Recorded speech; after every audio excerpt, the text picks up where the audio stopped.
Кече 12-июльде Аксы районунун Жаңы жол, Ак жол айыл өкмөттөрүнүн аймагында сел жүрүп бир нече адам каза болгон.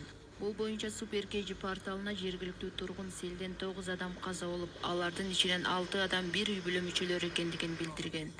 Ошол эле учурда өзгөчө кырдаалдар министрлиги сел 7 адамды агызып кеткендигин, 6 адамдын сөөгү табылгандыгын маалымдаган.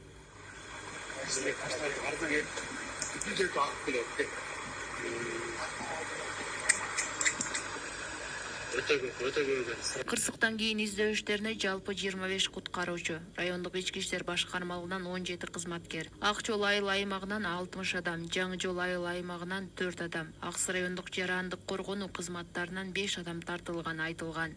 Бүгүн 13-июлда издөө иштерин жүргүзүү үчүн 26 куткаруучу, 7 милиция кызматкери, жергиликтүү тургундардан 40 адам тартылды дешти өзгөчө кырдаалдар министрлигинен.